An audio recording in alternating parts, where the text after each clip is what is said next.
Hi friends, I'm Rasi. Welcome to our channel Rasi Rayapati.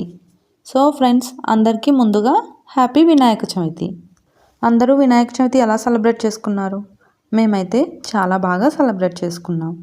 So నేనైతే మా ఇంట్లో ఉన్న వాటితోనే ఇలా సింపుల్గా డెకరేషన్ చేశాను. సో ఇవన్నీ నేనైతే మా ఇంట్లో ఉన్న వాటితోనే డెకరేషన్ అయితే చేశాను. సో మీరు పైన ఉన్న వినాయకుడిని చూసినట్లయితే నా వరలక్ష్మి వ్రతం వీడియో చూసినట్లయితే మీకు తెలిసేది. సో తెలియని వాళ్ళ కోసం మళ్ళీ ఒకసారి చెప్తున్నాను. అదైతే నేను థర్మాకోల్ షీట్తో అండ్ అలాగే థర్మాకోల్ బాల్స్తో అయితే నేను ఆ వినాయకుడిని ప్రిపేర్ చేశాను. అండ్ కింద వచ్చేసి నేనైతే మగ్గం వర్క్ చేస్తాను. సో ఆ రింగ్కి అయితే నేను ఇలా ప్లాస్టిక్ ఫ్లవర్స్ అన్నీ గుచ్చి అలా చేశానన్నమాట. సింపుల్గా డెకరేషన్ చేద్దాం అనుకున్నాను. అండ్ అలాగే కింద కొంచెం ఫ్లవర్తో డెకరేషన్ చేశాను.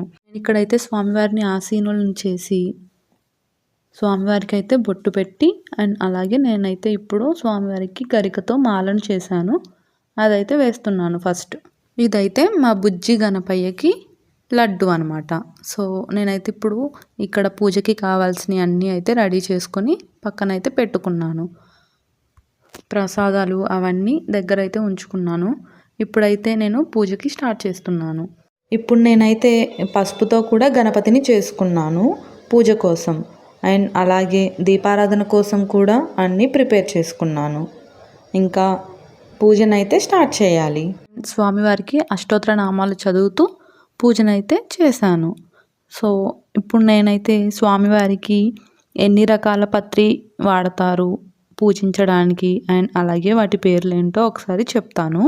వినాయక చవితి పండుగ సందర్భంగా విఘ్నేశ్వరుణ్ణి 21 రకాల పత్రాలతో పూజించడం అత్యంత ముఖ్యమైనది.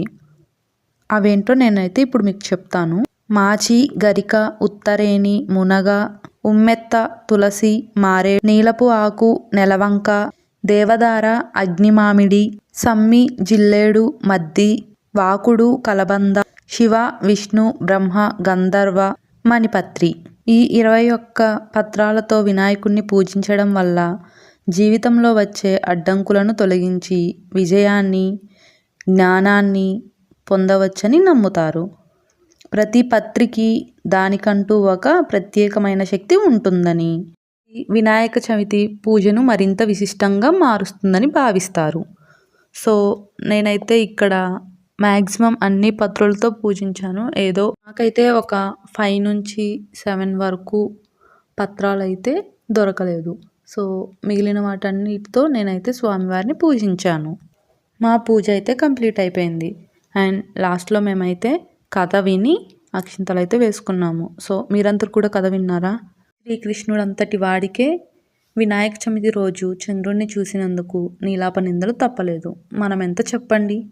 సో అందుకనే అందరూ నిష్టగా భక్తిగా స్వామివారిని పూజించి స్వామివారి కథను విని ఆ అక్షింతలను అయితే తల మీద వేసుకోండి. మనం చంద్రుడిని చూసినా అప్పుడు ఏమీ అవ్వదు. సో పూజ అంతా కంప్లీట్ అయిపోయిన తర్వాత స్వామివారికి అయితే నేను ఇక్కడ ధూపం కూడా వేశాను. సో మా పూజ అయితే కంప్లీట్ అయిపోయింది. మా ఇంటి బొజ్జ గణపయ్య ఎలా ఉన్నాడో అందరూ చెప్పండి. మళ్ళీ ఒక్కసారి అందరూ మా బొజ్జ గణపయ్యని దగ్గర నుంచి చూడండి. సో పూజ అంతా కంప్లీట్ అయిపోయిన తర్వాత మేమైతే స్వామివారి ప్రసాదం కూడా తీసుకొని తిన్నాము. సో ఈ వీడియోకి అయితే ఇంతే ఫ్రెండ్స్. ఈ వీడియో కానీ మీకు నచ్చినట్లయితే లైక్ చేయండి, షేర్ చేయండి అండ్ అలాగే మన ఛానల్ని సబ్స్క్రైబ్ చేసుకోండి. ప్రీవియస్ వీడియోస్ చూడని వాళ్ళు ఎవరైనా ఉంటే చూడండి. సో మన ఛానల్ని సబ్స్క్రైబ్ చేసుకోండి. అండ్ మా ఇంటి వినాయక చవితి ఎలా ఉందో కామెంట్ చేయండి. Thank you.